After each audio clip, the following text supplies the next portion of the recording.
Risk reduction means taking steps to make danger or harm less. This danger could be things like floods, fires, accidents, or other problems that can hurt people or damage things.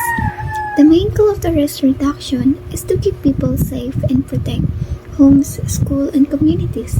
That can be done by planning ahead, learning what to do in emergency, and making buildings and roads stronger by reducing the risk can avoid big problems or make them less serious when they happen.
Kalma lang. Ano gagawin natin?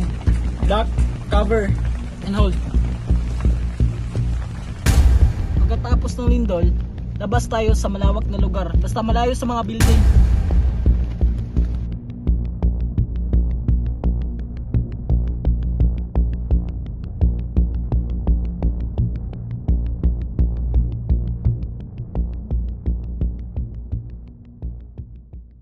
Today I will talk about earthquake. An earthquake is a shaking ground.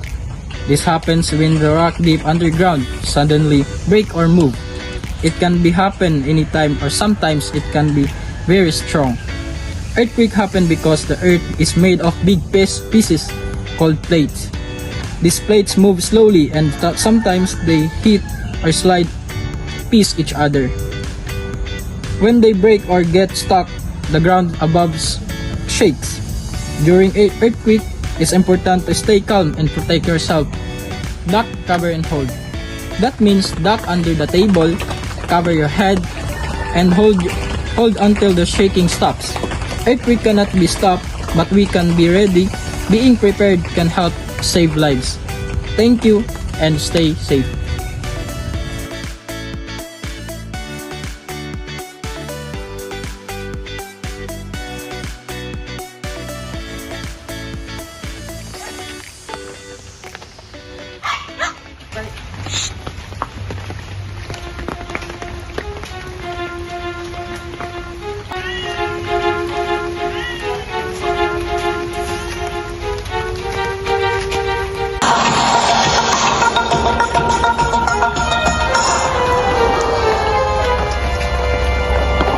Hinangay ng rumaragasang baha ang itim na kotse na yan sa Gran Canaria, Spain. Tumama pa ito sa isang tulay roon. Isang pulang kotse naman na may sakay pang isang babae ang matatangay na rin sa agos ng tubig. Buti na lang ay nailigtas siya ng isang residente roon. Inabisuhan ng mga otoridad ang mga residente. Papatuloy ang ganitong klase ng panahon doon ngayong linggo.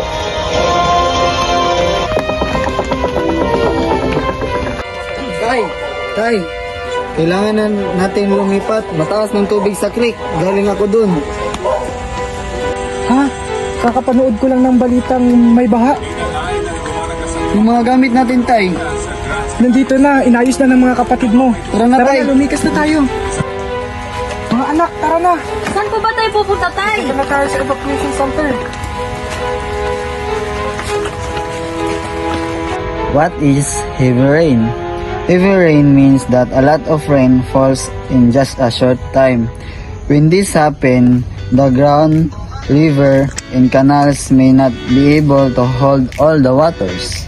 This can cause water to rise and flow into places like roads, fields, and even our homes.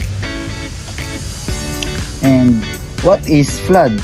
A flood is when the water covers the land where it's not supposed to be. It can happen after strong rain, when river overflow, or when drainage system are blocked. Floods can happen fast. This is called flash flooding. Sometimes you have only a few minutes to move to safety. Why are floods are dangerous? Floods can damage house, furniture, roads, and farms. Sometimes electricity goes out. Drinking water may also get dirty. Flood water can carry germs and trash, and it can make people sick.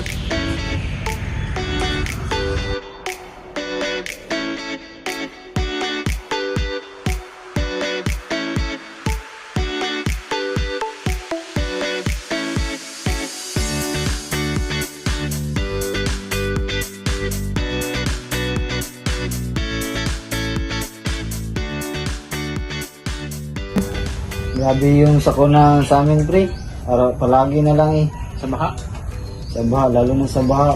Yung nakarang araw, lumipat kami. Kaya nga din sa amin pre, yung lindol. Kaya nga may tinatawag na lagi tayong handa sa mga palaging sakuna na na darating. Darating. Yes. So, magandang araw sa inyong lahat. Magandang umaga. Magandang umaga, boss. So, ako ay membro ng NDRRC. Ngayon ay pag-uusapan natin kung ano ang magagawa ng ating komunidad para makatulong sa nangyaring sakuna. So, ayun nga, ang mga pwede natin gawin ay magtulong-tulong at sabihin natin ang ating mga kakomunidad na maglinis sa mga nadala ng baha at saka yung mga nasira ng lindol ay ating aalisin ang mga nahulog na mga debris para hindi na makapagpinsala pa ng ibang tao. Disaster can strike at any time, whether it's a strong typhoon or a sudden earthquake or unexpected flooding. We cannot stop these events from happening, but we can reduce its impact. And how we do that? We prepare, we stay alert, we educate ourselves and those who are around us. We help one another. Risk reduction starts at home with simple actions like go bag, learning emergency helplines, or doing drills in school.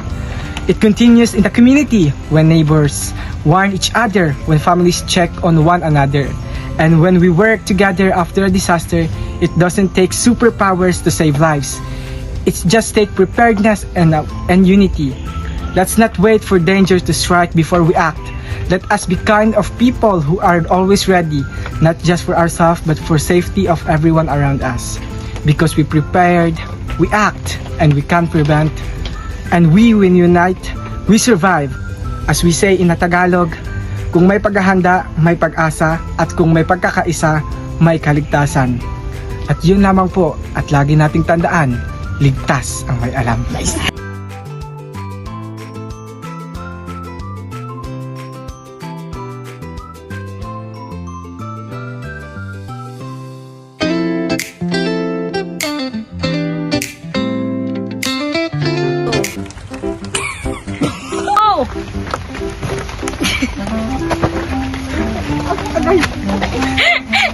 Ay, yung ulo!